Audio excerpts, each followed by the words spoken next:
Magandang araw po sa inyo lahat. Welcome po sa panibagong video natin dito sa Makapili TV. Ngayon ito, ang panoorin po naman po natin itong reaksyon ni Banat Bay na lumabas na daw yung pasimuno o yung mga nagpapapirma tungkol dito sa People's Initiative. So sino-sino ba itong mga totoong pasimuno at ano ba yung nangyayari talaga? So bago natin simulan yung topic na yan, kung di ka pa nakasubscribe sa channel na ito, baka pwede nang pakipindot yung subscribe button. At the same time, palike na rin po ng video. Wala naman pong bayad dyan, kaya pindot na. So ito, panoorin po natin kung sino-sino itong mga pasimuno ng pirma ng People's Initiative.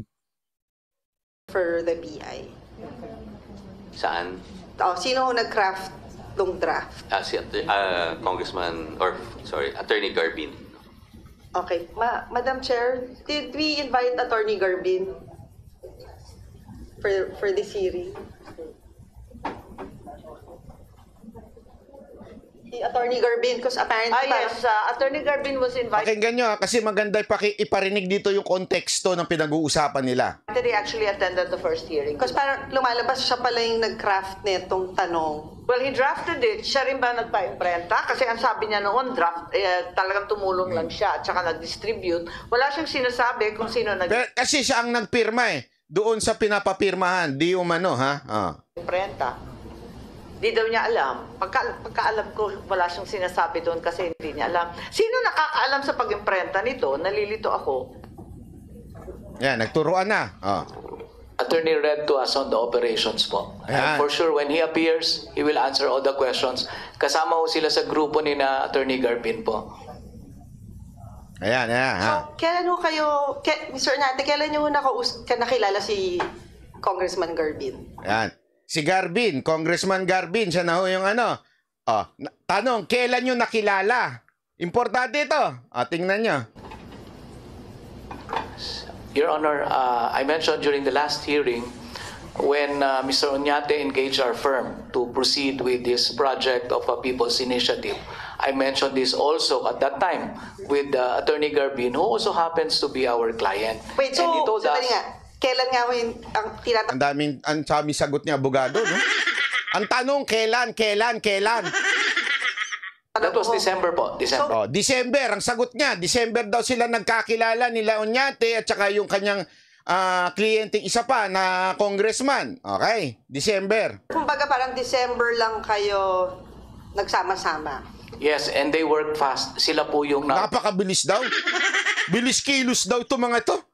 una. In fact, the signature sheets of Attorney Abad, sila po yung nauna, humabol lang din po yung... Nako, umiling si Attorney Abad. Nakita niyo yung reaction ni Attorney Abad? Balik natin ang kabahagya. Umiling si Attorney Abad Nakita the niyo? operations po. I'm for sure when he appears, he will answer all the questions. Kasama ho sila sa grupo ni na Attorney Garbin po. Tingnan nyo Panoorin nyo. Kailan nyo nakilala si Congressman? Panoorin nyo si Attorney Abad, yung nasa kaliwa. Ito. Ayan panoorin nyo. Tingnan nyo Ano sinabi nitong December? Tingnan nyo reaction ni Attorney Abad. Garbin. Your Honor, I mentioned during the last hearing... Ang dami kasi sinasabi pa nito. Isang tanong, isang sagot lang. To proceed with this project of a People's Initiative. Objection, I mentioned Your Honor! Also at that time with Attorney Garbin, who also happens to be our client. Wait, so, and he told us, Kailan nga yung ang tinatanong that was December po, December. So, kumbaga parang December lang kayo nagsama-sama. Yes, and they worked fast. Sila po yung nauna. In fact, the signature sheets of Attorney Abad, sila po yung nauna, humabol lang din po yung signature sheets ng pirma. Tama po ba yan? Hindi totoo yan.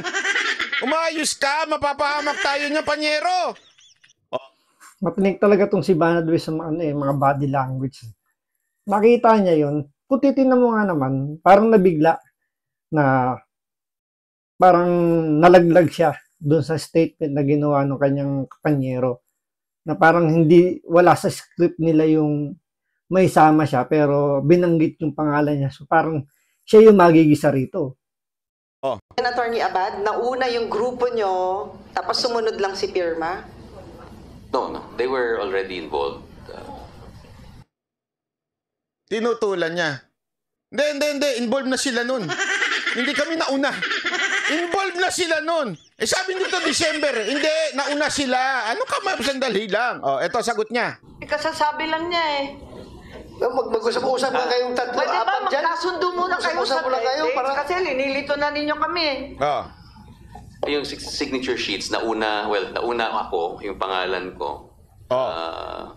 Siguro, balikan na lang ho natin yung unang pagtatagpo nyo. Di ba? Pang Valentine's. Kasi hinahanap nila saan nagsimula eh, di ba? Saan nagsimula?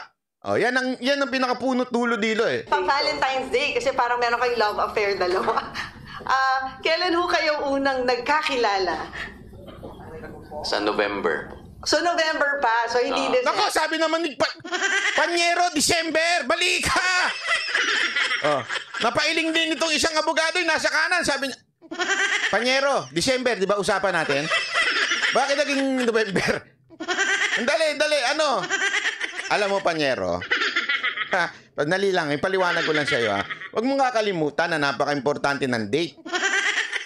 Kung nakakalimutan ninyo ang anniversary nyo ng mga asawa ninyo, wag yung pagka-legal dates ang pinag-uusapan.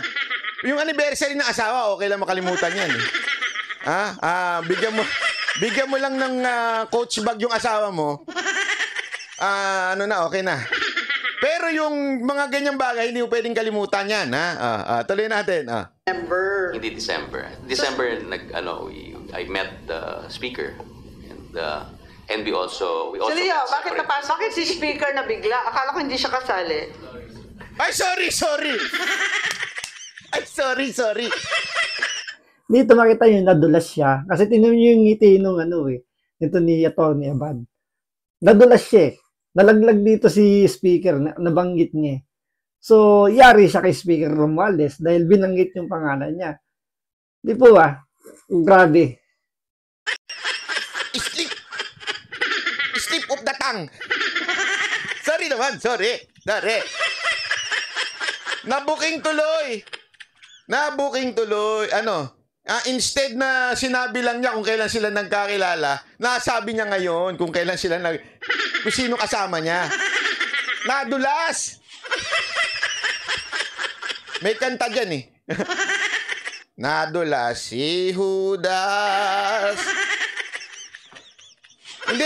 Hindi ko sinabing Judas siya. May kanta yun sa mga yung mga pasyon. Nang si Judas ay nadulas. Naalala ko tuloy.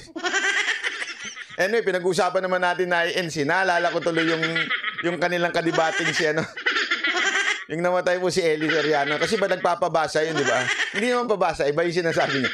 Ang nadulas si Judas, 3 balbas ang nalagas. Andali, linawin ko, hindi ho siya yung Judas, ha? Kanta lang ho ito, kanta lang. Okay. Ayan, tawa pa ho siya, Sabi niya, mali. Ulitin. Mga players, sino yung mga na-meet nyo? Hindi, tapos na pala. Ako kayong ganong, I'd like you to help. Kailan yun? This was in ako kayong ganong, December. Ayan. I met the speaker. And we also So, Leo, met bakit separate- napasok? Bakit si speaker na bigla? Akala ko hindi siya kasali. Bakit si speaker na? Nahuli ka sa sarili mong bibig, ha? Nawahan ng katuloy ni Bato. Nahuli ka! Sana ganun. Bato, next time, pag tatawa kayo, medyo malakas, ha? Huli! Booking! Tapos may play pa kayo, may pinipindot kayo doon. Yung kay Wildy. Yung sa mga TikTok, huli! Ganon. Diba? Alam mo, isa lang ang punto natin dito, ha? Tapos na ho ito, ha? Ang punto lang natin dito, booking ho. 2 tao na ho nagsabi. Una, si Oñate, yung pinuno ng pirma.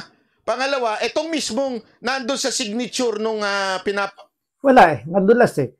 Imbis na hindi niya mabanggit yung pangalan ni Speaker Romualdez, nabanggit niya.